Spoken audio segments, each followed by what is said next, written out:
Isang magandang araw po sa lahat ng naririto at nakikiisa para sa ating pangdistritong gawain, ang Magdalena District Book Caravan and Orientation. Ano po ba ang legal basis ng ating ginagawa sa araw na ito? Ito po ay ang ating DepEd Memo number 0021-0050, declaring November as National Book Development Month and National Book Week.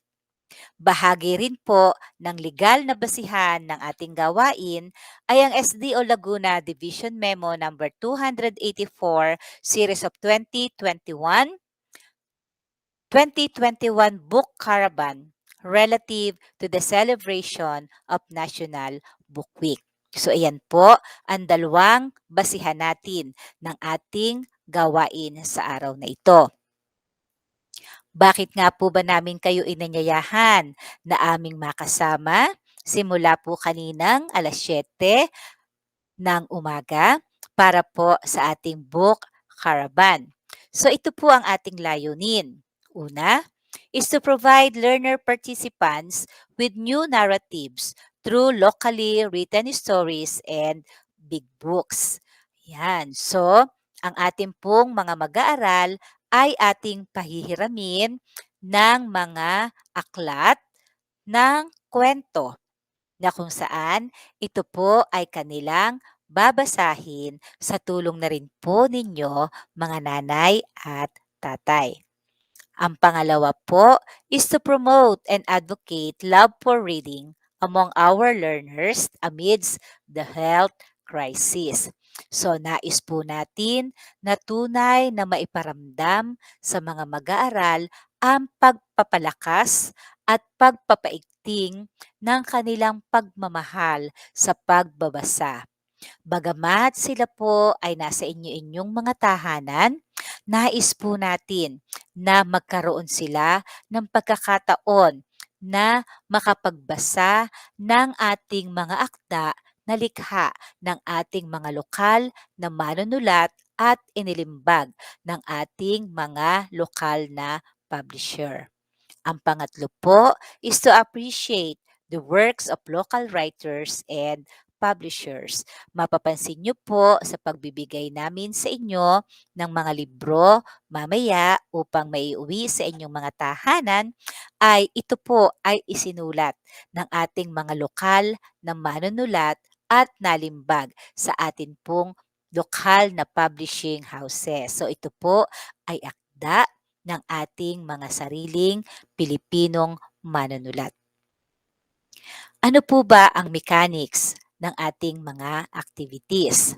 So, kaya po ang naririto, nakapisan natin, ay ang ating mga magulang mula sa grade 4 and grade 6. Dahil ayon po sa ating memorandum, ang ating pong gawain ito ay lalahukan ng ating mga mag-aaral mula sa grade 4 and grade 6. At kayo po ang napili, ang inyo pong mga anak ang napili para maging kalahok at kaisa natin sa gawain ito ng ating distrito. Each learner participants will be provided with 2 storybooks written in Filipino with English translation. So mamaya po ay lalapit sa inyo ang ating mga guro sa grade 4 at saka sa hanggang grade 6 upang ipahiram po sa inyo ang mga libro na ito po ay nagmula sa ating pong SDO Laguna Library Hub. Yan po ay nasa ating library. Sapagkat tayo ay nasa panahon ng pandemya, upang ang mga libro na ito po ay makarating sa ating mga mag-aaral, ito po ngayon ay ipinahiram sa atin ng SDO Laguna kaugnay ng ating pagdiriwang ng National Book Week and at the same time po ay National Reading Month. Each learner participants will be given 2 days. Yan. So, meron po tayong Biyernes. So, ngayon po iyon. Biyernes hanggang Sabado to read storybooks and answer the learning task sheets. So bawat isang bata po ay 2 libro ang babasahin sa loob ng 2 araw at magsasagot po tayo ng learning task sheets. Each learner will be provided with 2 copies of learning text sheets in Filipino and in English. Ano po ba ang itsura ng ating learning task sheets? Ayan, so ito po ang makikita natin sa ating learning task sheets. Pipilapan po ito ng inyong mga anak ng kanilang pangalan, grade and section, district and school. So, tayo po, Distrito ng Magdalena and School, meron po tayong 2 paaralan na nagsasagawa ngayon ng activity ito. So, tayo po, Ananias Laico Memorial Elementary School at ang Buena Vista Sigaras Elementary School. Isusulat din po ng ating mga anak kung ano po ang titulo ng aklat na kanilang binasa at sino po ang sumulat ng naturang aklat. Meron po silang 3 gawain. So ang una po is reading the story or the big book, ang pagbabasa nila ng ating storybook na ipahihiram. At ako po ay naniniwala na ang ating mga mag-aaral po ay mag enjoy sa kanilang mga babasahin, mga kwentong nilikha ng ating mga sariling manunulat.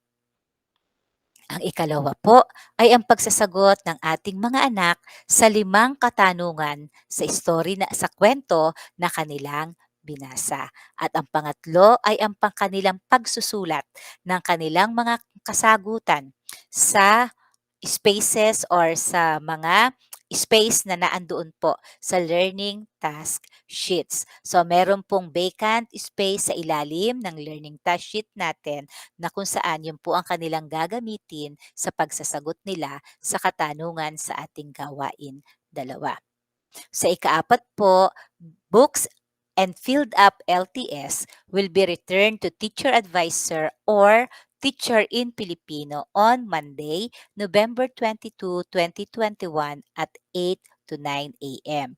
So ngayon po kayo ay aming inimbitahan upang makisama sa ating book caravan at ngayon po ay tayo ay nagkakaroon ng oryentasyon kung ano po ba ang ating layunin at kung ano po ang ating gagawin sa nilolooban po ng 2 araw. So after po ng 2 araw na ang mga bata ay nakapagbasa at nakapagsagot sa ating learning task sheets, yan, ang mga Filipino teachers naman po natin ang siyang magche-check ng nagawa ng ating mga mag-aaral.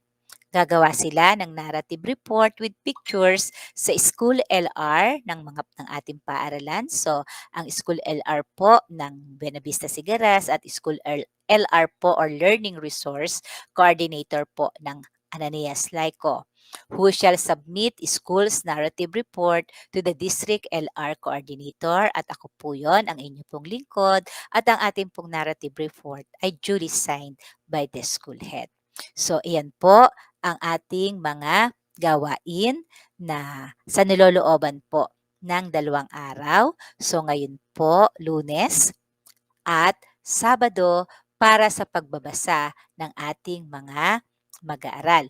At tulad ng sinabi ko po kanina, muli tayo po ay babalik sa November 22, 8 to 9 a.m. upang isauli ang ating mga ipinahiram na libro at ang nasagutang learning task sheets ng ating mga mag-aaral. So, muli po, isang masayang araw, mapayapa, mabiyayang araw ang nawa ay patuloy na dumating sa bawat isa. God bless po sa ating lahat. Keep safe and thank you po.